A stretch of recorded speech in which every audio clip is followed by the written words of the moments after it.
لا هەرکوێک هەن و بینەری زوومن ئەم کاتان باش ئەم شەو لەگەڵ کاک عەدنان موفتی سیاسەتکاری دێرینی کوردستان سەرۆکی پێشووتری پەرلەمانی کوردستان ئەندامی پێشووتری مەکتەبی سیاسی یەکێتی نیشتیمانی کوردستان گفتوگۆکەم باسی دۆخی کوردستانی لەگەڵاکەم بە دڵنیاییەوە ئێمە لە بەردەم پێکێنانی کابینەی دەی حکوومەتی هەرێمی کوردستان نین هەڵمەتێکی توندی هەڵبژاردن بەڕێوە چوو ئێستا کۆبوونەوەی نێوان یەکێتی و پارتی زیاد لە کۆبوونەوەیەک بەڕێوە چوون خەریکی پێکێنانی کابینەی دەن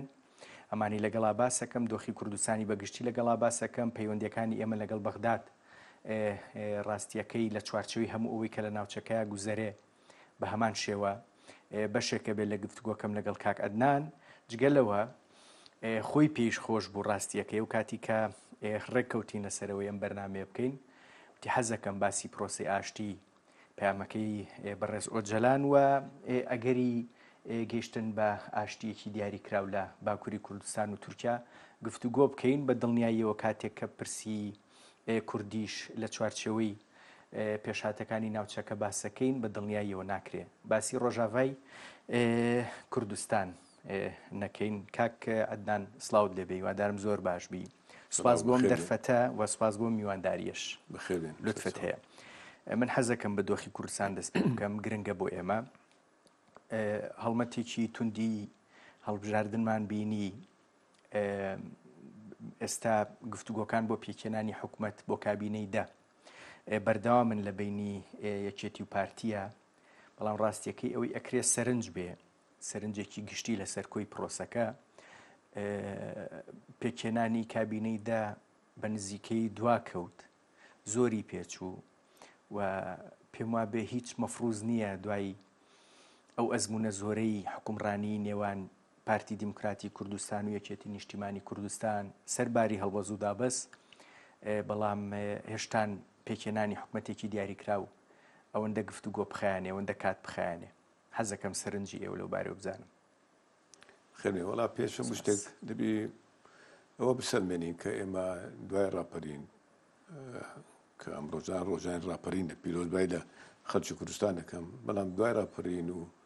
هەڵبژاردننی نۆت و دوو پێکەنانی حکوومەت و پەرلەمان و ئەوانە تا ئەم ساتش هەموو لایەنەکان بەرپرسیارن لەوەی کە نەمانتوانیوە وەکو پێویست خزمەتی خەڵک بکەن یەک ئاسەواری شەڕی ناوخۆ وەلا بنێن ئاشتەوایی تەواو لەناو کۆمەڵانی خەڵکی کوردستاندا بەرقەرار بیتن کە ئەوە هەمیشە کۆس بووە لە بەردەم پێشخستنی ئیدارە و دامەزرانی حکوومەتێک کە حکوومەتی گەل بیتن و یەکخستنی هێزەکانی پێشمەرگە و ئاسایش و پۆلیس و هەموو دەسەڵاتەکان ببێتە دەسەڵاتی حکوومەت دەرەوەی حکوومەتی کە دەڵێم حکوومەتی خەڵک بیتن لەبەرەوە ینی هیچ ڕێگایشتر نییە غێری ئەوەی حکوومەتێکی ینی نیشتیمانی ببێتە هەدەفی گفتوگۆکان و بتوانن لەسەر بنەمای خزمەتکردنی خەڵک و وەدیهێنانی ئامانجەکانیان و لە پێش هەمووشانەوە پێش ئەوەشە بەرنامەیەک دابنێن بۆ ئەوەی ئاشتەوایی هەبیتن چیتر ئەو مەسەلەیە کە ئەو منطقەی زۆنی سەوزە و منطقەی زەردا و لە ناوەندێشدا ئۆپۆزیژن هەیە ئەوە ینی وەکو وڵاتانی ترمان لێبێتن ئێمەش وەکو وڵاتانی ئەوروپا معاملە بکەین هەڵبژاردنەکە بە پێ نەتایجی هەڵبژاردن تەعامل لەگەڵ بکەین خەڵک نەترسێلەوەی ئەو حزبە بردێتەوە یا ئەو حزبە بردێتەوە خەڵک بژێوی خەڵک و ئازادی خەڵک و ژیانی خەڵک سەروی هەموو شتێک بیتن کاک عەدنان ڕاستیەکەی پرسێک زۆر گرنگە ئێمە بە دڵنیایی ئەوەی ئێستەتیایە ژین کەڵەکە بوو و دەرەنجامی ساڵانی پێشووی حکومڕانی پارتی و یەکێتیە لە هەرێمی کوردستان سەرباری هەموو هەوڵەکانی مام جەلال تاڵەبانی و کاک مەسعود بارزانی بۆ تێپەڕاندنی هەموو ئەم گرفتانەی کە هەن بۆ نەیانتوانی ڕاستیەکەی میراتێک بەجێ بێڵن بۆ تاڵەبانی کوڕ و بارزانی کوڕ ئاسانتر هەندێک پرسی دیاری کرا و تێپەڕێنن هەر لە دوو ئیدارەیەوە بیگرە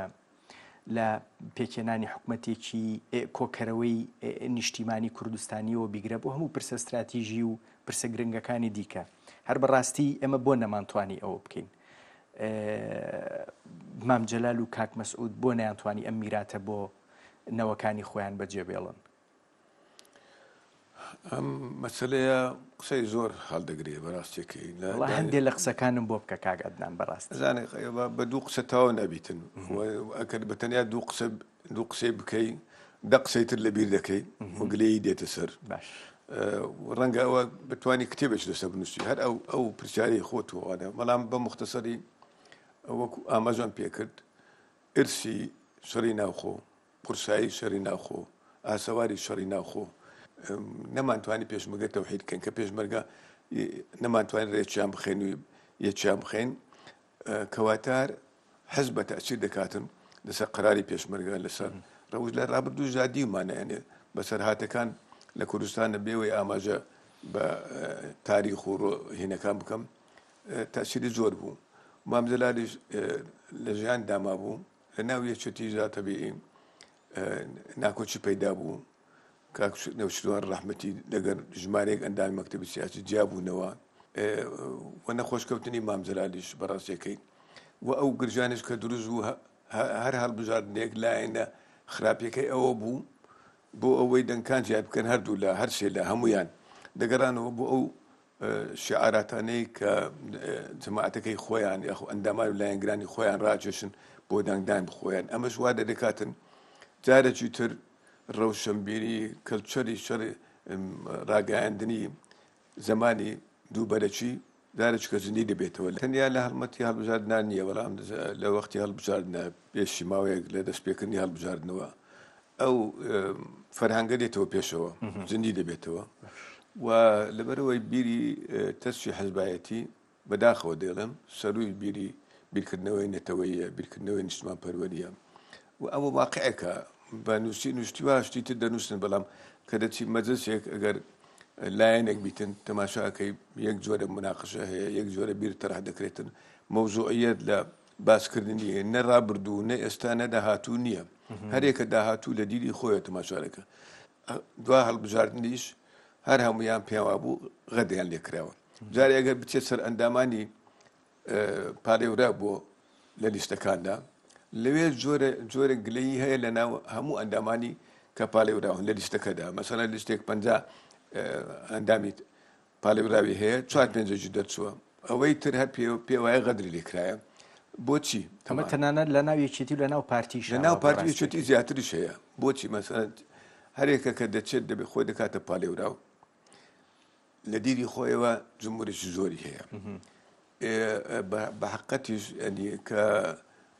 لەو ماوەیەدا کە دەچێت داوا لە خەڵک دەکات دەنج بداتێ زۆرینەی خەڵکەکە ڕازگۆ نین بە هەمویان دەڵێن یان لای کەمی دەڵێ خوا کەریمە ئەوی تر هەندێکیان دەڵێن بڕۆ بێخەم بە دەنجی من و عەشرەتەکەمت لەگەڵە بەس کاک عەدنان هەست ناکەی ئەو قسەی پارتی دیموکراتی کوردستان پێش هەڵبژاردن کردی لەبارەی ئەوەی کە ناچمە ئینتخاباتەوە ناچمە هەڵبژاردنەوە چونکە دیزاین کراوە دەستکاری ئەکرێت و ئەنجامەکانی دیاری کراون چۆنە بێ و چۆن نابێت بیرتە چۆنە پرسەکە تەنانەت دەنگێکی دیاریکراوی کاک بافڵ تاڵەبانی و کاقوبا تاڵبانیشیان بڵاو کردەوە گویا گفتوگویەکی تەلەفۆنیە لە بینیانە جا ڕاست بوویان نازانم بەس هەست ناکەی هەر ئەم قسەی خودی پارتی دیموکراتی کوردستان هەموو ئەو شتانی پێشتر لەباری هەڵبژاردنەوە گوتراون و هەموو ئەو شتانی دیکەش کە لە داهاتووە لەباری هەڵبژاردنەوە گوترێن با بڵێین شەرعیەتی پێەیە بزانە هەڵمەتی هەڵبژاردن هەموو قسەیە کرایە و ئەو وەختی کاتی گەرمەی هەڵبژاردن بوو ئەمن تا حەدێک تێدەگەم ینی قسەکان دەگۆڕێ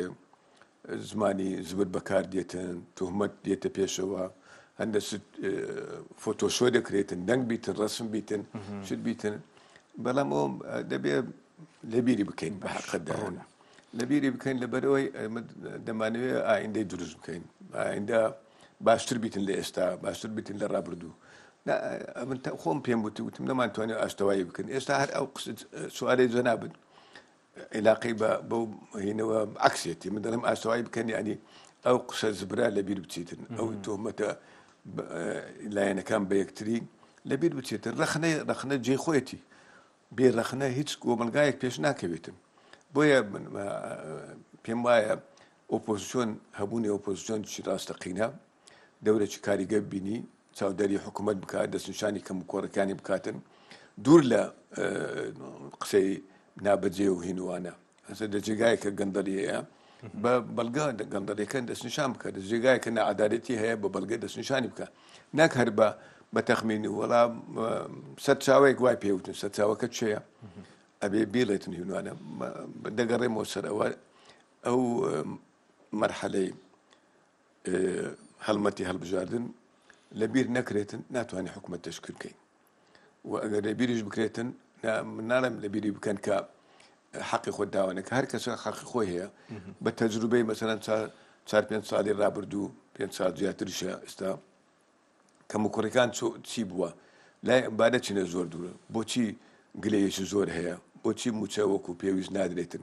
ئەسبابی ذاتی هەیە ئەسبابی مەوزوعیش هەیە ئەسبابێک هەیە خۆمان لێ مەسوولین ئەسبابێکی تریش هەیە ڕەنگە زیاترە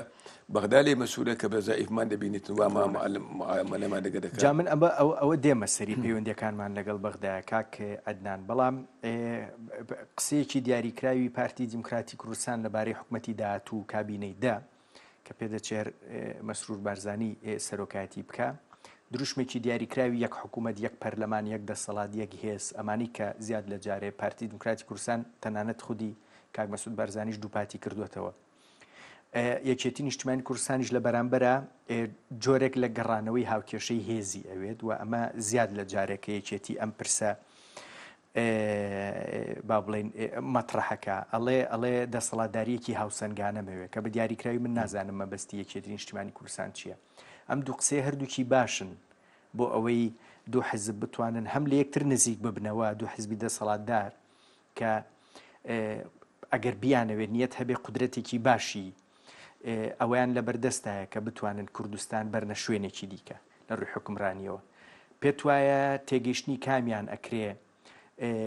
با بڵێن میکانیزمەکانی بەردەستی ئاسانتر بێ و واقعیتر بێ بۆ ئەوەی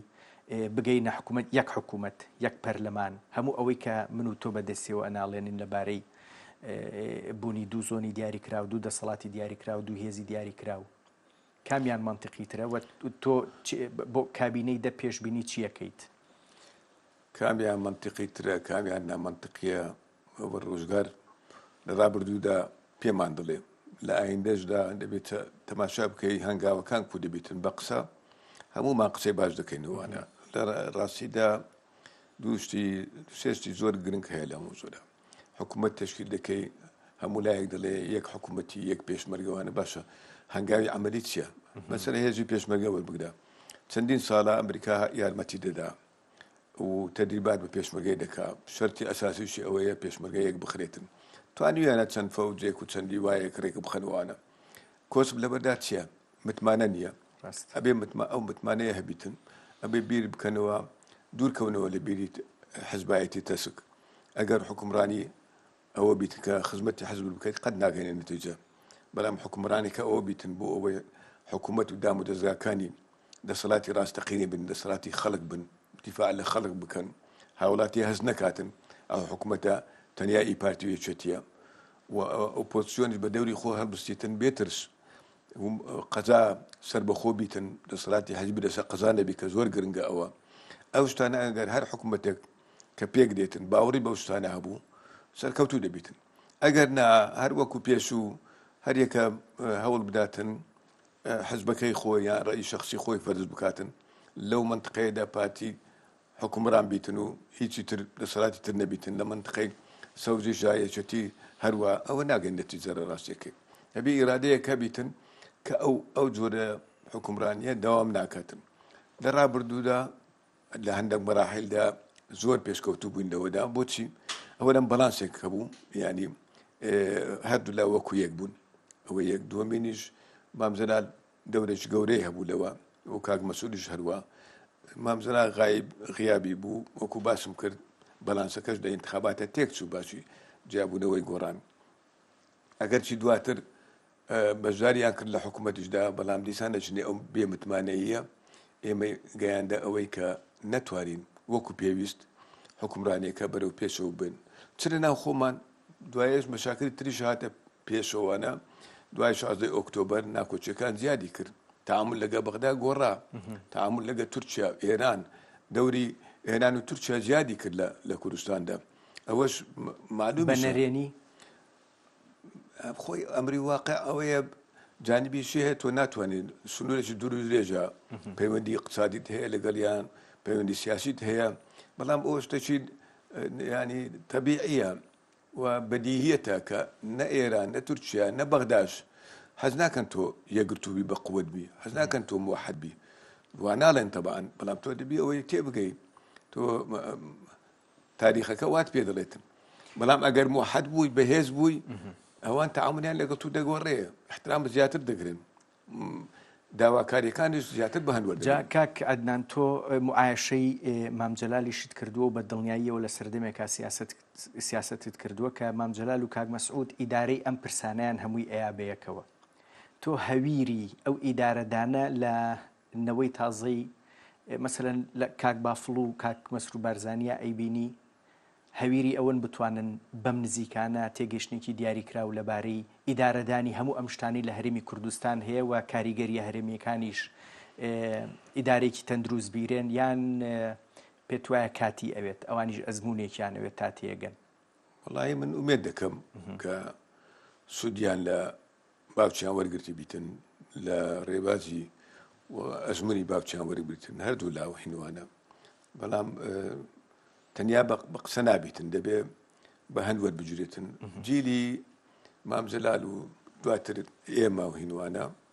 منە ئەو قسێ دایم کردومە لەبەرەوە تکرارکردنیشی هەندە جار خراپ نییە بۆ هینوانە ڕەغمی ئەوەی ئێمەش ئاڵاتمان زۆرە هەڵەمان زۆر کردیە بەڵام هەمیشە لەبەرەوەی ئەو دەستکەوتانەی گەری کوردستان بە پەرلەمان و بە حکوومەت بە و ئازادیە و ڕاپەڕینەوە هینوانە خەڵکەشی زۆر شەهید بووە تاگەیشتنە ئەوڕوو و ئێمە لە مەسئولیەتمان هەیە لەو شۆڕشەی کە کرا چ شۆڕشە ئەیلول شۆڕشی نوێ لە خەباتدا مەسئولیەتمان هەیە کەسوکاری شەهیدان بە حەقت مەسئولیەتمان بەرامبەریان هەیە بۆیە لە ئیدارەداندا زۆر بەمان ئەو تاریخەمان لەبەر چاو بوو بۆیە ئەنی دائیمەن هەوڵمان دەدا کە ناکۆچیەکان کەم بکەینەوە ئاشتاوایی هەبیتن ئەوە لەلایەن جیلی تازە من وا دەبینم کە کەمتر بایەخ بۆ مێژوە دەدەن ئەگەر بێت و لە بەرچاویان بیتن هەنگاوی پەلەتر داوێن بۆ ئەوەی کەم و کوڕێکان نەمێنێتن بۆ ئەوەی خزمەتی خەڵک بکەن بۆ ئەوەی بزانن کە ئەمڕۆ ئێمە لە وەختێک داین هەڕەشەکان لەسەر هەرێم لەسەر کورد بەگشتی یەکجار زۆرە و ئەگەر ئاگەمان لە خۆمان نەبیتن ئەو هێزەمان نییە کە بتوانین وەکو وڵاتانی وڵات نین ئێمە دۆستەکانمان لە ڕووی مافی مرۆڤەوە لە ڕووی ئەوەی کە ئێمە شەڕی تیرۆرمان کردیە بە هەند وەردەگرن خەباتی ئێمە لە باشووریش لە ڕۆژهەڵاتیشە ڕۆژە ئاواشە بەڵام ئەوە کافی نییە گۆڕانکاری ئێستا کە هەیە پەتابەتی هاتنی ترامپ کە بایەخی زۆر بە اقتصاد دەدا بایەخ بە قووە دەداتن ئەگەر کورد لە ناو خۆیدا ئەو قوتە نیشان نەداتن دۆستەکانمان ناتوان دیفاعمان لێ بکەن بۆیە لەو مەرحەلەیەدا کە دەبینین سووریا چی بەسەرهاتیە و چاوەڕوان دەکرێتن شەڕی تریش بێتە پێشەوە ئیسرائیل و حزب الله لێدانی حزب الله حەماس ئەوانە هەمووی ئیجاب دەکاتن کوردیش بیر بکاتەوە ئەو ڕووداوانە تەسیرێکی دەبێتن جا باسی پێکێنانی حکومەتمان نەکرد هەر ڕاستیەکەی خودی دۆخی ناوچەکە ئەو مەترسیانەی لەسەر عێراقن ئەو دوودڵیەی کە شیعەتە ئەژی لەبارەی ئەوەی کە ئەم پرسانەی تایبەت بە ناوچەکە چۆن دێنە عێراق و هەرێمی کوردستان چ کاریگەریەکانە سەراو کێشە سیاسیەکانە بێ هەر ئەوە خۆی لە خۆیان نەیە خواست کە کابینەیدا زۆر زووتر پێک بەهاتایە و ڕاستیەکەی شەدڵیان لیستی ئەولەویاتەکانی زۆر ڕوونتر وایە چونکە بەڕاستی دیارە ناوچەکە بەرەو چۆڕوە و ئەکرێ هەم مەترسیەکان چی بن هەم دەرفەتەکانیش چۆن لەبەر چاو بگیرێن پێت وایە بەم نزیکانێ بە کابینەی دەببینین ئەوە تۆزێ ڕاشکاونە بڵین دەی ئەوەیە بەو کۆبوونەواتەنە کە خراپ نینە باشن بەڵام ئەو کۆبوونەوانە نادگەینتە نەتیجە کۆبوونەوە دەبێت لە مستەوای ما بڵێن هەموو سەرکردایەتیان جەنابی کاک مەسعود سەرۆکی وەفدی پارتی بکاتن، کاک بافڕی سەرۆکی وەفدی یەکێتی بکاتن، دابنیشن ڕاشکاونە بەرامبەر یەکتری داواکاریەکانیان بڵێن بە دوو کۆبنە تەواوی کرد. چەندین کۆبنەوە کرایە هەر باسی ئەوەی دەکاتن، ئەم دەڵێتن شەراکەتی ڕاستەقینەمان دەوێتن، ئەویش دەڵێتن شەراتە ڕاستەقینە چۆنە و چەند کۆبنەوە دەکەن تا ئێستاکە وەکو من بیستومە نەگەیشتن سەر ئەوەی حکوومەتەکە چۆن پێک بینین، پۆستەکان چۆن هیم بکەنەوە. تۆ فیدباکی کۆبنەوەکانت وەرگرتووەتەوە هەندێک بەڵێ ئەجا تەمان لێرەدا ئێستاکە دەبێ یەکێتیش و پارتیش هەڵسەنگاندنی خۆی هەبیتن بۆ ئایندە. من پێشم وایە ئەگە بگەن یەکتر دابنیشن تەماشاکەن تێگەیشتنیان بۆ ئایندە وەکو یەکە مەترسیەکان وەکو یەکن، یعنی معقول نییە پارتی مەترسیەکان بەنەوەک بینتن یەکێتی مەترسیەکان بەنەوەک بیتن، ڕەغمی ئەوەی کە وەکو خەڵک باسی دەکاتن و واقعیشە بە پێی جوغرافیاش پارتی دۆستەکانی لە هەرێمدا فەرقی هەیە لەگە دۆستەکانی یەکێتی، بەڵام لە نەتیجەدا نە ئێران نە تورکیا بە کەڵکی تۆ نایە ئەگەر تۆ زعیف بی، ئەگەر تۆ نێ حکوومەتێک تەوحید نەکەیت و بەرنامەیەکت نەبیتن و سیاسەتێکت نەبیتن پێکەوە تعاملکردن لەگە ئێران بۆ هەر ئەوە کاک عەدنان ڕاستیەکەی هەر خەڵکی هەرێمی کوردستان ئەمەی پێخۆش نییە کە پارتی دیموکراتی کوردستان لە ڕووی استراتیژیەوە بە شێوازێکی دیاریکراو لەبارەی هێزەکانی مانەوەی خۆی سیر بکەوە بڕوانێ یەکێتی نیشتیمانی کوردستانیش بە هەمان شێوە کە زۆر جار ئەکرێ ئەم تێگەیشتنە هۆکاری ئەم دابڕانە ئەم دوولەت بوونەی هەرێمی کوردستان بێ هەر خەڵکی هەرێمی کوردستان خۆی پێخۆش نییە چ جای ئەوەی کە با بڵێن تێگەیشتنە هەرێمیەکە و نێودەوڵەتیەکەش لەبارەی کوردەوە چۆن بێ. بۆچی ئێمە کاک عەدنان ئەگەر بکرێ جوابم بیتەوە حەزەکەم بۆ کۆبوونەوەی بینی کاک مەسعود بارزانی و کاک بافڵ تاڵەبانی نابینین؟ بۆ خۆت لیان ناپرسین ئەوەی تۆ بیستوتە ئەوەی تۆ فیدباکێکی دیاریکراوە دووەرگرت بێتەوە لە ناو مەسەلەکانای زیاتر هەر بەڕاستی ئەوە نەقورسە لە مەرحەلەی پێشی هەڵبژاردنیش جیاوازی بیرۆڕا تەعاملکردن لەگەڵ بەغدا ینی گەڕانەوە بۆ ناوخۆ ناو حزبیانی وای لێ کردووە کە دوورکەونەوە بێمتمانەی زیاتر دروست بیتنەوە بیت، بەڵام تەبان من پاش هەڵبژاردن ئومێدم وابوو زووتر داپەرەی تازە هیم بکەنەوە بە تایبەتی کە ئەو ڕووداوانە لە فەڵەستین لە سووریا لە لوبنان ئەوەی چاوەڕوان دەکرێت لە عێراق هەڕەشەکان لەسەر عێراقیش کە هەیە وازیحەت چییە و احتیمالاتی شەڕ پێکدادانی ئیسرائیل لەگە ئێران و ئەمریکا ئەوانە هەمووی دەبێت دراست بکرێتن تۆ موقعیت دە چییە ئەخر ئەگە ئەوانە ڕوو بدا تاثیر لە تۆ دەکاتن باشە ڕووداوەکانی سووریا تاثیری لە تۆ نەکردووە 100% گرژیەکانی بینی سنە و شیعە لە هەموو شوێنەکان لە لوبنان لە سووریا لە عێراق تاثیر لە تۆ ناکە لە تۆ دەکات زیادبوونی دەوری ئەم دەوڵەتە ئیقلیم بووە ئەو دەوڵەتی ئیقلیمیە تاثیر لە تۆ دەکات. کاک عەدنان وای دانێ بەشێک لە سیاسیە دێرینەکانی ناویەکێتی نیشتیمانی کوردستان لەگەڵ بەشێک لە سیاسیە دێرینەکانی دیکەی ناو پارتی دیموکراتی کوردستان کۆبنەوە جۆرێک لە نازانم ئەگەر ناوی بنێم ئامۆژگاری یان قسەیەکی خێر بۆ نەوەی نوێی با بڵێن نێو یەکێتی نیشتیمانی کوردستان و پارتی دیموکراتی کوردستانەکە گرنگترینە و خاڵانی کە پێیان بڵێن ڕاستیەکەی تێیپەڕێنن وازی لێبێنن وا مەکەن چییە؟ واشی دانێ ڕاستیەکەی هەم ڕەحمەتی مام جەلال دانیشتووە لەگەڵتانەوە ئەویش خەریکی ئامۆژگاریکردنەکەی هەم کاک مەسعود بارزانیش دانیشتووە خەریکی ئامۆژگاریکردنەکەیە ئەگەر گونجاو بێ ڕاستیەکەی ناوی بنێم ئامۆژگاری چیان پێڵێن تۆ حەزەکەی چی بوترێ چی بەجێ بێڵن بۆ نەوەی تازەی تاڵەبانیەکان و بارزانیەکان؟ وەڵای من حەقیقەتێک دەڵێم ڕاستیەکەی ئەوش بە تەجربەی خۆم من خۆشم بە گەنجایەتی سیاسەتم کردووە حەزبایەتیم کردووە بە تاکید خۆم وها نەبوویمە بەڵام کەمتر وا بوویمە بەڵام مشکلەی ئەوە شەقی زەمانە نەبیتن عەقلی گەنج اندفاعی گەنج قووەتی گەنج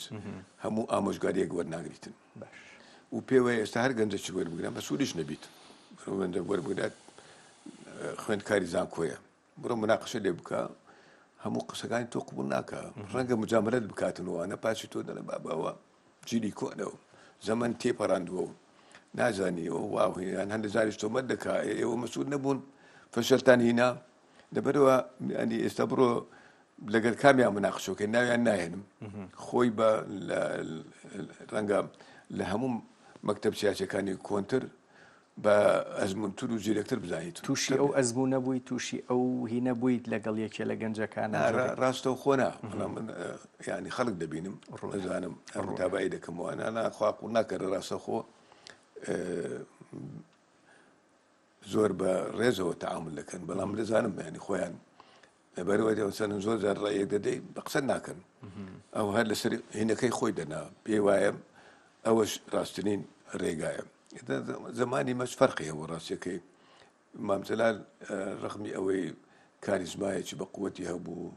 سەرکردەیەکی تاریخی بوو لە زمانێکدا هەڵقوڵا بوو کە خەبات و سەرکردە ئاسان نەبوو بگاتە ئەو دەورەی بەڵام لەگەڵ ئەوەشدا ڕقمی ئەوەی مرکزێتی بە قووەت بوو زۆر دیموکرات بوو لە کۆبنەوەکاندا یەکەیەکە ڕێی وەردەگرتیم بەڵێ ڕێی خۆی تاچیرێکی زۆری هەبوو بەڵام زۆر جاریش وا بوو زۆری نەو کەمینە قەراراتمان دەدا ئێستاکە خۆم تێدانی بە بەڵام باو ناکەم وامەیتن نەیەچێتی نە پارتی بەرەی گەل با بڵێن ئێوە لاین گۆش هەر کاک لاهۆرە قەرار دەدات ئیسلامیەکانیش هەر شەخصیەکەمە ینی بە قەناعەتی خۆم دێڵێم مامزەلال لە نسبیەن تەوان زۆر دیموکرات بوو ینی بە خەسارەتیش گەورە بوو یەکێتی بۆ هەموو کوردیش پەیوەندیێکی ئەو پێم وابێ بە یەکێتیەوە نەماوە هیچ پابەستێکی دیاری کراوت بە یەکێتیەوە نەماوە وایە کاگەدنان نە من هەر یەکێتیم بەڵام مەسوولێتم نییە دەمێژە ینی پێشی مۆتەمەریشان ئەندامی ئەنجومەنی باڵای سیاسی بوون بەڵام هەر دەم بۆ کارتۆ نییەوە هیچ لە جێگای هەیە نەمەقەڕی هەیە دەسەڵاتی هەیە چەند کۆبوونەیەکی بۆ خۆی دەکردووانە لە وەختەوە ئەو قسەیم کردووە باش اینجا ڕاستیەکەی هەم کۆنگرەی 4 دواتریش کۆنگرەی 5 بە تایبەتەمەی کۆنگرەی 5 بەشێک لە دروشمەکە پەیوەندی بە یەک دەنگیەوە هەبوو ئەوەی تۆ ئەیبینی ڕاستیەکەی بە دڵنیایی و بە هەر باسی یەکێتیش نەبێ بەڵام وەکو نمونە گفتوگۆکەم لەگەڵ ئێوایە بۆیە یەکێتی بە نمونە هێنمەوە ئەوەی دواتر سەر دەرهێنێ لە دوای کۆنگرە یەک دەنگیە یان تاک دەنگیە فۆرمی سیاسەتکردن حیزبایەتی دروستکردنی بڕیار لە ناو یەکێتی نیشتیمانی کوردستانە فۆرمێکی تەندروستە حەق بوو وابێ یەکێتی بۆ ئەوە دروست بوو بۆ ئەوەی بگەڕێنەوە دواوە تەنیا مۆتەمەری پێنجە لە مۆتەمەری 4ەوە ئەو قسەی لە بیدایەتەوە کردم خەلەلی گەورەی یەکێتی ناو کوردیشەوانەیە لە مۆتەمەری 4 پێش مۆتەمەری 4 کاک بافڵ و کاک لاهۆر و ئەوانی تریشار هەمویان یعنی قیادەی ئەو تەیارەیان کرد کە نابێ قبول بکەین لە پارتی تاوی مەکتەبی سیاسی و کاکۆسڵەتی هەمومانیان کرد کە ئەمە نەرمین لەگە پارتی وەکو پێویستی دیفاع لە یەکێتی ناکرد بەبێ ئەوەی ڕچاوی ئەوەی بکەن کە یەکێتی لە پەرلەمانە 21 کورسی هەیە پارتی دوو ئەوەندەی هەیە بەڵێ واقعەن یەکێتی هێزێکی گەورەیە وەکو پارتی منطقەی هەیەوانە بەبێ ئەوەی ڕچاوی ئەوە بکەن کە پێویست دەکاتن نەرمین بەرامبەر یەکتری هەنگاوی سیاسیمان لەگە بادا یەک بیتن ئەوە وادێ کرد گەنجانی ناو یەکێتی بەتابەتی بەشێکی زۆری خاوەن شەهید باوەڕی بە قسانە بکەن پێیان وابیتم بەڵێ مەکتەبی سیاسی سازشی کردووە و نەرمە بەرامبەر پارتی ئەوانە بۆیە توانێ مۆتەمەرێ بکەن تقریبەن لە وەختەوە بەڵێ ئەنجومەنی باڵایان دروست کرد و ڕاستیدا ئەوە ئێستاکە دەتوانی ڕێیەکی بدێ دەسەری ژنا زۆرینەی یەکێتی قەواعدی هیانە پێیان خۆش بوو مۆتەمەری 4یان پێ خۆش بوو واقعی بین پێیان وابوو قیادەی گەنجان هاتوونەتە پێشەوە هەموو شتەکان باشتر دەبیتن یەکێتی دەگەڕێتەوە هێزی جاران باشە ئەوە چەند ساڵە 5-6 ساڵی بەسەردا چوو هەر دەبایە گەنج بێن منطقی تاریخە خۆ بۆ کەس نامێنێتن بەڵام بە ئالێتێکی تەبیعی بێن بە ئالێتێکی دیموکراتی بێن بە ئالێتێک بیتن بەسەر ئێمە گەنج بووین کە هاتین جیلی پێش ئێمە سەرکردەکانمان هەتا ئەو لەحزەیەش لامان پایان بەرزێەوە تەماشایان دەکەین هەر لە عومەر دەباوی بگرێت تا کەمال فوادی بگرێت تا دکتۆر فوادی لەمە پێشترەوەهانە هیچ کەسێکمان ئیستغنامان لێ نەکردن تا توە ڕۆژیان کە ڕێیان هەبوو لە سیاسەتدا و دەوریان هەبوو ڕێیەکانیان پەسەند بوو زۆریش بە هەند ماوە دەگرن چۆ ڕایەلی قسەکانیان بوون بەڵام ئەو جیلەی ئێستا هەیەوان نییە ئەفم دەکەیانی لە هەردوو لە هەر سێ لە هەموو لایەنەکان دەوانە ناتوان بڵم هەموو لایەنەکان بەڵام ئەوەندەی شارەزا بووم لەو لایەنانەیە کە برادر منیان ئیشم لەگەڵیان کردووە تەعامل لەگەڵیان کردووە ئەو جیلی ئێستا سەقافەتەکەی وانە هەرێکە خۆی پێ وایە باشترە و عاقلترە و زیرەکترە و دوا ڕۆژیش باشتر تێدەگا زۆر احتیمام نادەن بە کاک عەدنان دەچمە سەر پەیوەندی لەگەڵ عێراق و دۆخی عێراق لە چوارچەوەی باسکردنی با بڵێن پەیوەندیەکانی نێوان یەکێتی نیشتیمانی کوردستان و پارتی دیموکراتی کوردستان پێکێنانی حکوومەت تێگەیشتنی هەردووکیان بۆ پەیوەندیەکان لەگەڵ عێراقا ئەوەی تۆ تێگەیشتبی جیاوازی سەرەکی لە نێوان تێڕوانینی یەکێتی لەگەڵ پارتیە بۆ فۆرمی مامەڵە و پەیوەندی لەگەڵ عێراقا چییە؟ بۆچی جیاوازن لە بارەی پەیوەندی لەگەڵ دەوڵەتێکی دیاریکراوی فیدرالیە کە ئێمە بەشێکین لەو دەوڵەتە و هەرێمێکی فیدرالین بە گوێرەی دەستورەکە پێدەچێت دەستوریش ئەلفوبای مامەڵەی نێوان هەردووکمانی من بەستم هەولێر و بەغدایە دیاری کردبێ جیاوازی سێرەکیەکە لەکوایە ئەمە یەک دوو لەم ساڵانەی دواییە حکوومەتێرین کوردستان ناچار بووە بە دانوستانێکی دیاریکراو لەگەڵ بەغداد و هەندێک لە کێشەکان چارەسەر کراون پێت وایە خەریکە فۆرمی پەیوەندیەکە دەچێتە دۆخێکی تەبیعی پەیوەندی لەگەڵ بەغدا بە چەند قۆناغێک تێپەڕیە بەڕاستیەکەی قۆناغی پاچڕوخانی ڕژێم لە 2023 قۆناغی هاوپەیمانی بوو بە یەک لەست داخلی هەڵبژار بوو 2005 کورد لە بەغدا زۆر بەقووت بوو هەم ڕێژەی ئەندامانی پەرلەمانی زیاد بوو هەم لە ئەو مامجلال خوالی خۆشم مامجلال سەرۆک کۆمار بوو لە بەغدا نەک بەس کوردەکەی خست بوو هەموو ئەوانی لە بەغدا وەزیر بوون ئەندام پەرلەمان بوون بین دەبین هەلوێستی کورد لە بەغدا لەو ماوەیەدا یەک هەلوێست بوو بە ئیسلامیەکانیشەوە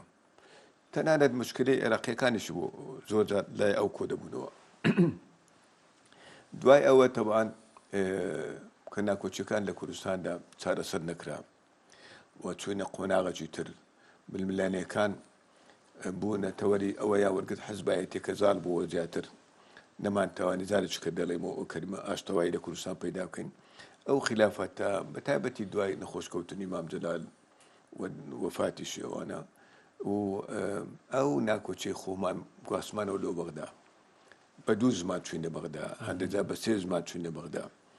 و لە بەغداشدا هەست دەکەی ئەوە تقریبا 8 ساڵە هەریەکە بەنەوە قسەی کاتن کە زۆر قسەکانیان لە بەرژەوەندی کوردستان نییە لە دیدی حزبایەتیە زیاتر لە دیدی هەرێم بیتن مثلا محکمەی اتحادی قەرار دەداتن دەڵێ قانونی فلان نادەستوریە مەفروضە ئەو قانون لە پەرلەمانی کوردستان دەرچووە مەفروضە هەموو ئەندامانی پەرلەمانی کوردستان لە ئەنجومەن نوێنانە عێراق دیفاع بکەن کەچی هەندێکیان پێیان خۆشە دێنە سەر هینوانە بەبێوەی هەتا لێکدانەوەی چیان هەبیتن بۆ ئەو قەرار دراوە یان قەرارێک دەدرێتن لە محکمەی قەرارش دەدرێتن دەربارەی هەڵبژاردن ئەگەر چی هەستەکەی و تێگەیشتانە و بڕیارانە بەشێکی پەیوەندی بە بڵێن تێگەیشتنی سیاسین لە بەغدادەوە بە ئاراستەی هەرێمی کوردستان من دڵنیام لەوەی دڵنیام لە بەغدا تەوان پێم وایە ڕۆحەکەی لای هەندێکیان دەیانێت ئینتقام لە هەرێم بکەن و ئەوە لە زمانەکانیشان دیارە بۆچی دەیانێت ئینتقام بکەن لە هەرێم لەبەرەوەی لە 2007 کە نەوت لە هەرێم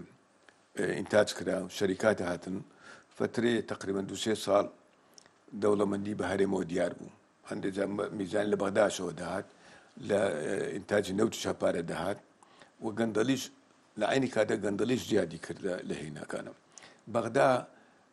بیدایەتەکەی نەیدەتوانێت هیچ بکات لەبەرەوەی کورد بە قوت بووانە بەڵام لەگەڵ دروستبوونی هاتنی داعش گرتنی مووسڵ دابەجری نەوت کە 90-0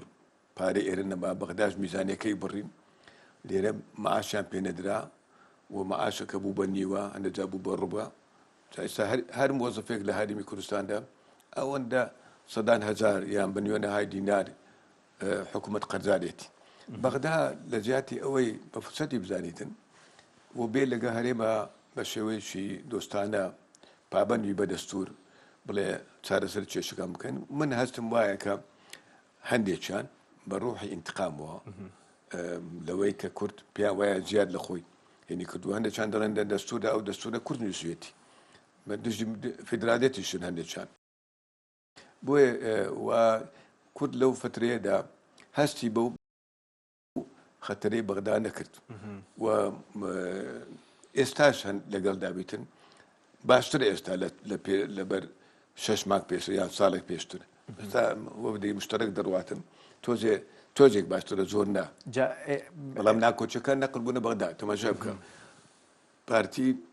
تەحالیف پاشی هەڵبژاردننی پێش 2 ساڵ و نیوی هینوانە تەحالیفی لەگە سەدەیان کرد ڕاست وەنیا لەگە بەشێکی سونە و ئەوانە سەری نەگرت پێشەتی و تەحالیفی کرد لەگەڵ تەنسیقی ئێ باشە ئەوە تۆ قەزێکی تایبەتی خۆت هەیە عێلاقەی بە ملەتەوە عێلاقەی بە نەتەوە هەیە عێلاقەی بە کیانی خۆتەوە هەیە فەرقت هەیە لەگە حکومڕانی بەغدا ئەوان دەوڵەتن چیا لێ ناگۆڕێتن مالکی دەڕوە فلاندێ مەشەدانی دەڕوە فلاندێ بە دەوڵەتەکە مایە بەڵام تۆ ئەو کیانت نەبینێتن 100 ساڵێکە دروست نابتەوە لەبەرەوە بە دوو خیتاب چوون لە بەغدا ئەو پێوابی تەنسیقی باشترە ئەو پێوابی سەدر باشترە هەردووچیان دەتوانن بە ئاسانی ئیتفاق بکەن دژی تۆ هیچێکیان مووقفێکی ڕوونیان نییە کە مەسەلەی کوردی وەکو تۆ تێرگەی ئەوان تێشی بگەن ڕوونە کاک عەدنان با بڵین لە چوارچێوەی هەمووی کە لە ناوچەکە گوزەرێ دیارە عێراقیش پێ ناچێ بە دوور بێت لە پریشکی ئاگرەکە و لە ڕووی سەربازیەوە چی ئەگوزەرێ یان نا لە ڕووی داراییەوە دواتر سزاکان بۆ سەر حەشدی شەعبی و بۆ سەر بانکەکان و ئەوانی دیکە عێراق بەچووە گەێنێ پێدەچێ هەرچۆنێک بێ ئەو کاریگەری کە دێتە ناو عێراقەوە کاریگەری لەسەر خودی هاوکێشە سیاسیەکانیش تەوازنی سیاسی بکە لە ناو خودی شیعەکانیشە ئەمە دەرفەت بۆ هەرێمی کوردستان ئەگونجێنێ بۆ ئەوەی بکەوێتەوە جۆرێک لە مامەڵەی تەندروست و دیاریکراوی دەستوریانە لەگەڵ هەر هێزێکی دیکەی عێراقیە کە لە داهاتوە ئەکرێ سەرکردایەتی بۆ نمونە دەسەڵاتداری شیعی بکە لەگەڵ سونەکانە جۆرێک لە پرۆژەی دیاریکراو هەبێ لە نێوان کورد و سونە پێت وایە ئەم کاریگەریە کە دێتە ناو عێراقەوە بە سەربازی و دارایی و سیاسیەکەیەوە کورد چۆن مامەڵەی لەگەڵا بکە دەکرێ مامەڵەیەکی تەندروست بێ من پێم وایە گۆڕانکاری لە ڕێیە گۆڕانکاریە بچنەوە ئەکە هەندێک کێسەیە پێی وایە شەڕ دەبیتن هەندێک کێسەیە چینە بە سیاست گۆڕانکاری بکرێتن یان بە شاری ئابووری گۆڕانکاری بکرێتن بەڵام گۆڕانکاری بە تاکید لە پێشە هەڵبژاردنی عێراقیش لە پێشە و پێشم وایە ئەو هینەی بەغدا احتیمالی زۆرە هەیکەلەکە بگۆڕێ بەڵام ینی هەیکەلەی دەسەڵاتداریەکەی شیعە مەبەستە من قەناعەتم وایە شیعە ئەکسەریەتن لە عێراقا و ئێستا ئەکسەریەتن زیاتر لە پێش 50 ساڵ لەبەرەوە زەوجەی لە ناو شیعەدا زۆر زیاترە لە کورد لە سنە زیاترن ئێستاکە ممکنە 16 عێراق شیعە بن لەبەرەوە ینی پێم وایە لە هەر هەڵبژاردنەکە هەر ئەوان دەبنە دەسەڵات بەڵام کام شیعە ئەوە لە هێنا ئایا شیعی مەذهبی تەواو شیعی تایفی شیعی کە هەندێکیان پشتگیری لە میلیشیاکان دەکەن ئێستا قسێگاتۆڵەن شیعی لیبرالی ئەمە بە شیعی لیبرالی زەعیفە ئێستاکە دەوری جوان نییە هەنانی لە پاش ڕوخان وانە شیعی مەذهبی زیاتر زاڵە بەسەن ئێستا ئەوانەی کە هەیە لە بەغدا ئیتاری تەنسیقیە مقتەدایە ئەو شیعانەیەک مەسەڵەن ئایات عەلاوی هەیە زەعیفە فترەیەک بڕک بە قووەت بوو لەبەرەوەی تێکەلا بوو سونەی لەگەڵ بوو بەڵام ئێستا ئەویش زەعیف بووە ئەوەی ناتوانین بڵێ وەڵام لە ئایدا داوا هین دەبیتن تەسەورەکەم بەس ینی ئەو کەسانەی کە دێن ڕەنگە هەرشی ئەبن بەڵام بە سیاسەتێکی تر سیاسەتێکی واقعی کە تێبگەن ئەو عێراقا تاریخەکەی ئیجاب دەکاتن کە پێکهاتەکان پێکەوە قەواسی مشتەرەکیان هەبیتن تەجاوزی کورد نەکرێ تەجاوزی سونەش نەکرێ من یعنی مەسەلەن شتێکت دێن بەبیر لە ساڵی 2007 بوو 2007 وەفدێک چوینە بەغدا وەفدێکی پەرلەمانی کوردستان بوو کە هەموو پێکهاتەکانمان لەگەڵ بوو یەکێتی پارتی شوعی ئیسلامی ئەو بە قەراری مەکتەبی سیاسی پارتی و یەکێتیش کاک فازڵ میرانی وەکو سکرتێری پارتیش ئەوش لەگەڵمان بوو چون لەسەر ئەوەی بوو کە هەڵوێستێکی بە قووەت هەبیتن بەرامبەر هەرەشەکانی تورکیا چونکە ئەو وەختیش هەرەشەی تورکیا هەبوو جێشەکانیان داخل بوون و فعلاً سەرکەوتوو بوون لەوەدا هەم لە پەرلەمان هەم لەگەڵ سەرۆک کۆمار سەرۆکی ئەنجومەنی وەزیران بەڵام زیارەتێکمان کرد بۆ ئایەتوڵا سیستانی چێمان لەگەڵ بوو خالی عەتیە لەگەڵمان بوو کە جێگری پەرلەمانی عێراق لەگەڵ عارف تەیفور ئەویش جێگر بووە وەفدەکەش هەموومان چوینە لایەوانە پاشی گفتوگۆش زۆر و ئەم پیاوە زۆر گەورە هاتە پێش چاوم پێم وایە لە زۆر لە حسابەکان پێشکەوتوترە تێگەیشتنی واقعی عێراق ڕووی کردە خالید عەتیە وتی پاشوە ئێمە قسەکانمان تەواو کرد لەسەر تورکیا و لەسەر کوردستان و ئەوانە و زۆر بە ئارینی جوابی داینەوە بە خالید عەتیە وتی بە حکوومەت بڵێ وەختی حکوومەتی مالکی بوو ئەگەر وا بڕواتن خەدمات خەڵک گلەی زۆر لێتان هەیە خەدمات نییە کارەباوی وا بڕواتن هەڵبژاری نهاتوو دەنگتان نادەنێ دوایە گوتی ئەگەر وا بڕواتن سوننە کە لێتان ناڕازیە ئەگەر سوننەی ئیتمینان نەدەنە سوننە عێراق زەرەر دەکاتن ئینی پیاوێکە لە سەرووی دەسەڵاتی شیعەیە ئایەتوڵای عوزمایە مەرجەعی هیندوانەیە لە حەزبە هەندێک لە ناو حەزبە تایبیەکان باشتر بیر دەکاتەوە لەبەرەوە پێم وایە هەڵبژارین داهاتوو منطق وا دەڵێ عەقلش وا دەڵێ شیعە زۆری نێنا بەڵام شیعەیەک دێن کە باشتر لە عێراق تێبگەن کە بزانن ئەو عێراقا بەبێ کورد و سونە و شیعە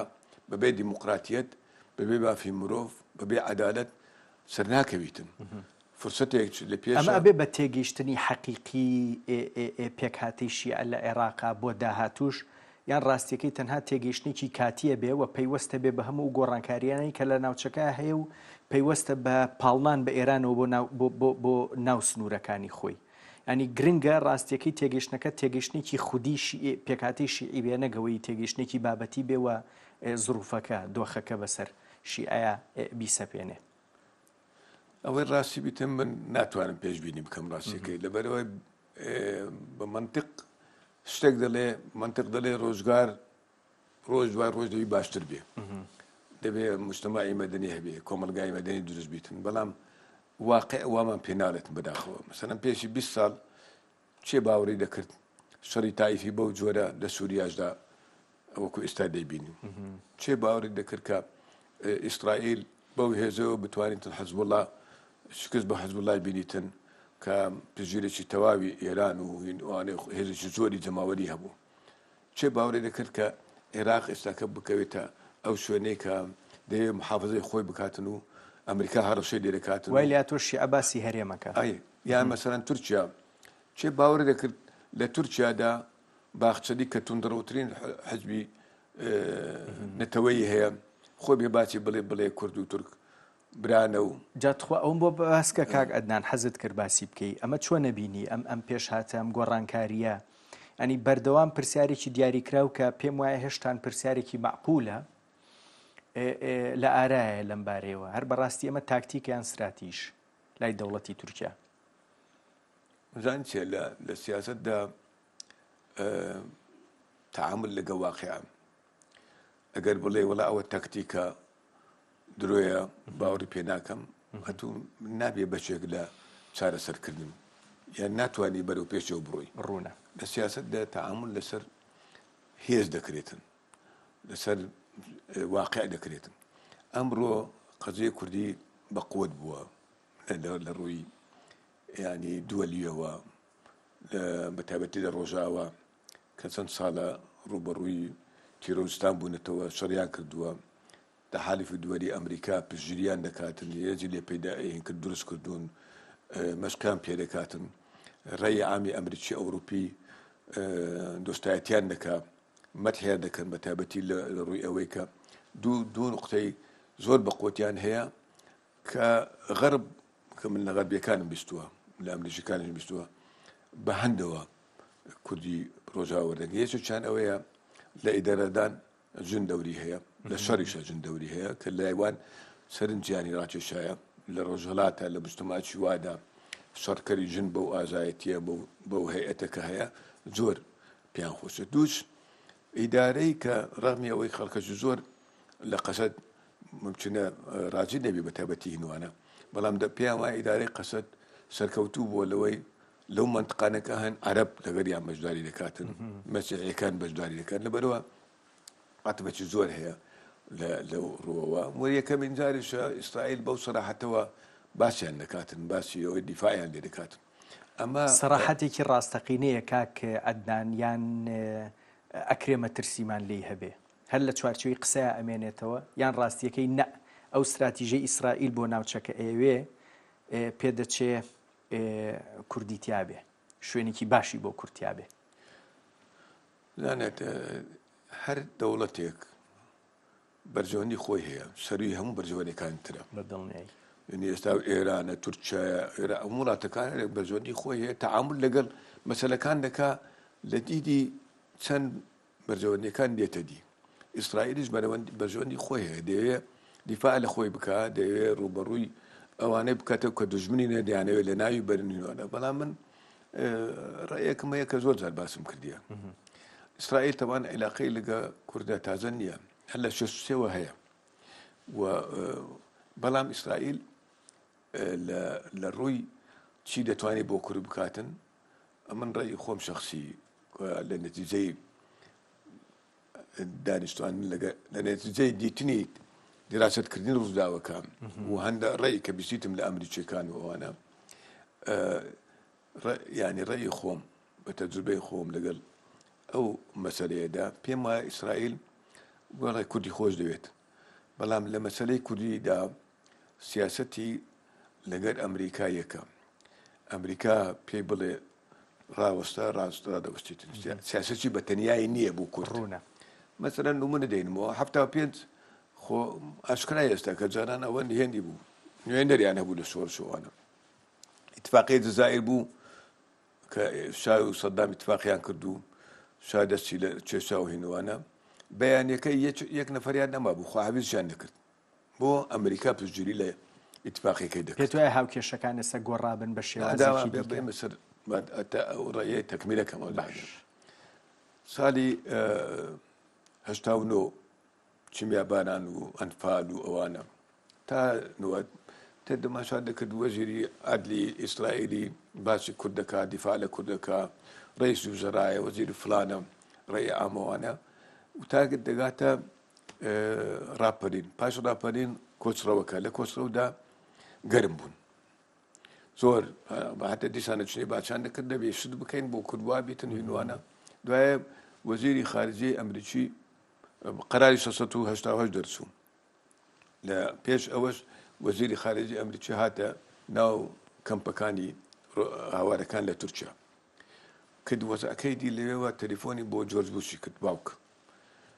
باسی کرد دەنگەکەی نەقل کردو وتی ئەو ماساتە دەبێ شتێ بکەین و وا بکەین دیفاع لە کورد بکەین و واهین بوانە قەراری 1970 دەرچوو ئەمریکا هاتە سەر مەسەلەی کوردی بە ئیسرائیلی گوت بەڕای من معلومات نییە بێدەنگ بوون ئیسرائیل دەنگیان لێ نەما بۆ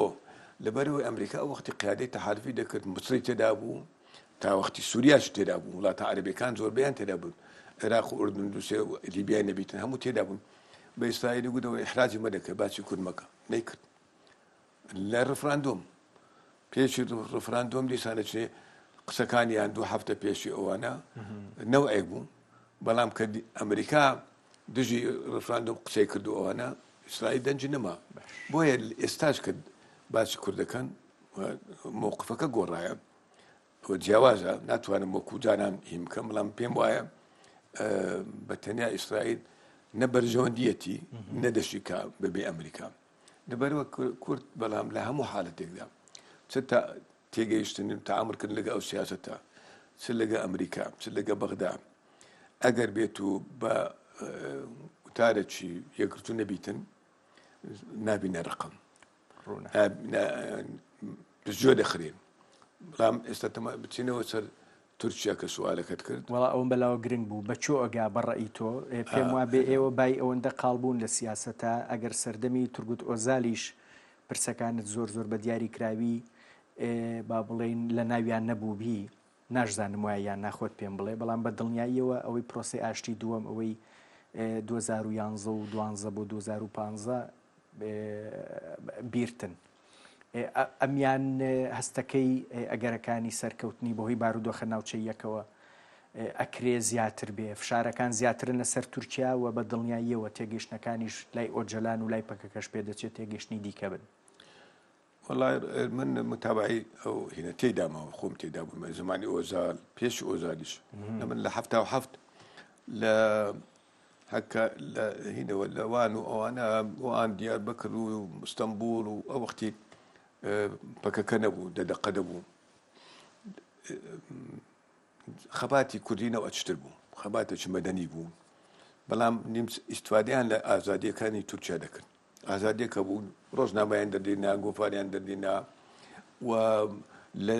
سندیکاکاندا بەشدار بوون هەندێکیانم لە ئستەمبول دیتۆوانە لە وەختەوە متابع دەکەم بەڵام مشکلەی گەورەی کورد لە تورکیادا دوای دروستبوونی دەوڵەتی تورکیا پاژروخانی عوسمانیەکان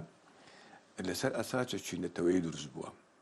کە لە تورکیا یەک نەتەوە هەیە ئەویش تورکە ئەو بۆ ڕوبڕووبوون ئەوەی نەهێشتنی دەنجی کورد لە ساڵی 24ەوە تقریبان دەست پێ دەکاتنەوەوانە قبولیان نەبوو ملەتێکی تر هەبیت بەسەرهاتی ئەرمەنیەکان باشترین نمونەیە بەسەرهاتی شۆڕچەکانی کورد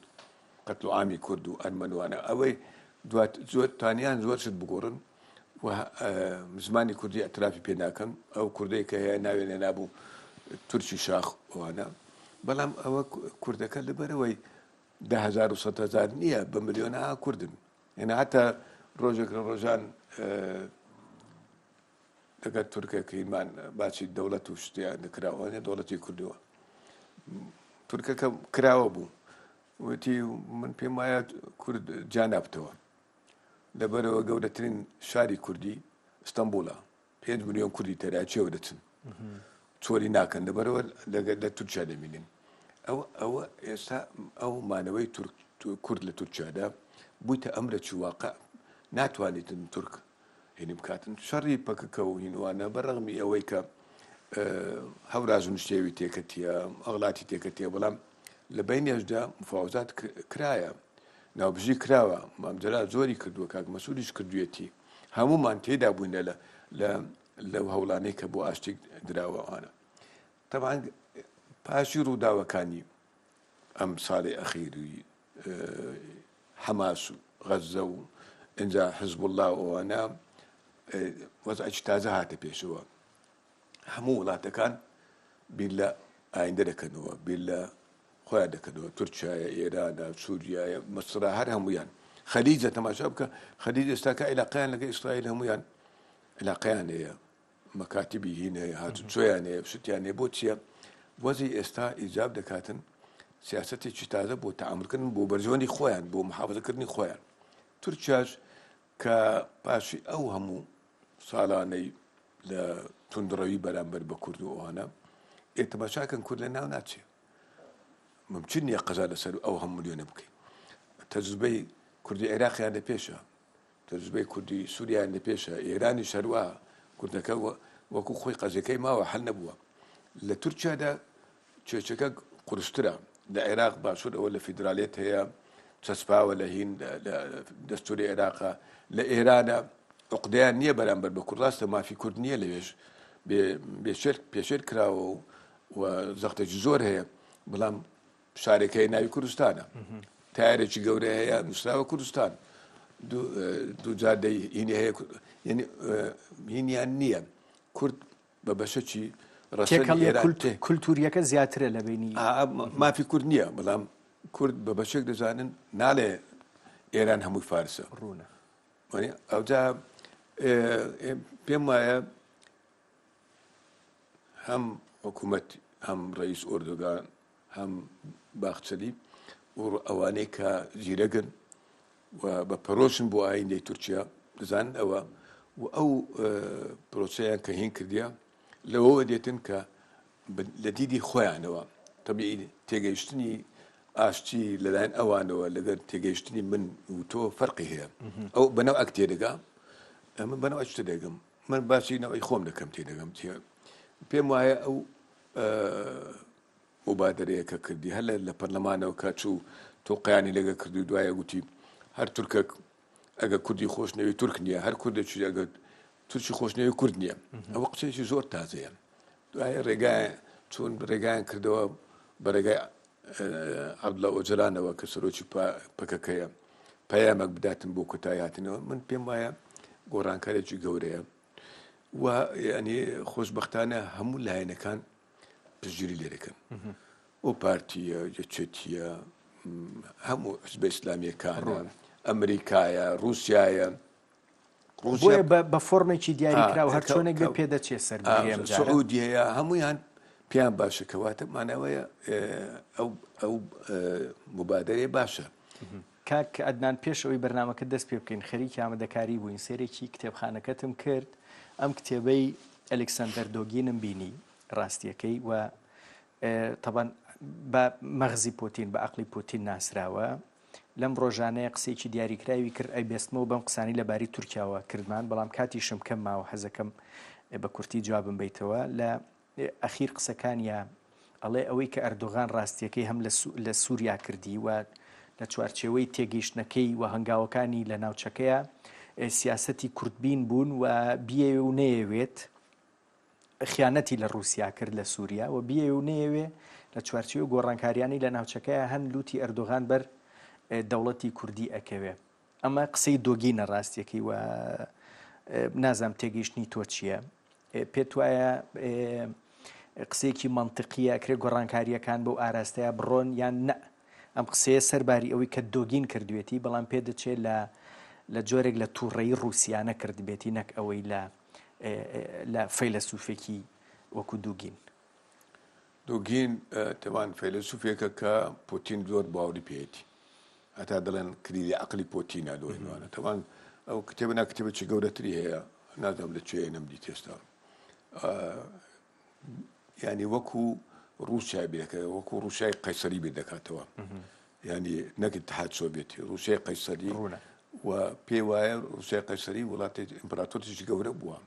بەڵام من خۆم شخصی پێم وانییە ئەوە رووسیا پەیڕەوی ئەو ڕێیە بکاتن لەبەرەوە رووسیا دەوڵەتی گەورەیە ئاماژەم بەوەی کرد کە بەرژەوەندیان هەیە بەرژەوەندیانە لەگە تورکیاشەیە ئێستا تەحالفیان لەگە ئێرانیش هەیە لەگە ئێران ئێستا نزیکترن لەبەر پاش ڕووداوەکانی سووریا پێیان وایە تورکیا هۆکاری ئەساسی بوو لەو ڕووداوانە نەمانی ئەسەدیش حەلیفی رووسیا بوو و حەلیفی ئێران بوو لەو موقعدا رووسیا پاشەکشەی کردیە نفوسی لەوێ نەمایە لەبەرەوە ئەو ڕێیانە ڕەتفەلە لەسەر ئەوە ئەگەر بۆیان بستە سەر ئەو سیاسە پەیرەو دەکەن بەڵام بەرامبەر تورکیایەک ناتۆیە ئەمریکای لەگەڵا شەرت نییە بتوانن ئەو ڕێیە جێبەجێ بکەن ئەگەر بێتە دین تەوقعاتەکانی یانی شتەچی خراپ نییە محقەتدا جا تێگەشتەکانی ئەو لەباری ئەو بوو کە نەک رووسیا ئەم کاراکە ئیسرائیل ئەخر بەڵام من باچە ئەوەم کرد ئیسرائیل چەند دەتوانێت ئیسرائیل بێ ئەمریکا بەرامبەر بەکوور باوەڕ ناکەم سیاسەتی واقعیا یان سیاسەتی بڵێن بتوانێت جێبەجێ بکە نیەتی لەگە ئەمریکا بڵێ ممکنە پێکەوە دەتوانم بەڵام بێ ئەمریکا شتێک ناکاتن بەرامبەر بە کوردستان ئەدنان موفتی سیاسەتکاری دێرین سپاس دەکەم ماندووم کردی دەستت خۆش بێ خێر بێت چاو سپاس دەکەم زۆر سلێ دەرینەم سپاس دەکەم مەمنونم سپاس بۆ ئێوەش بە دوعا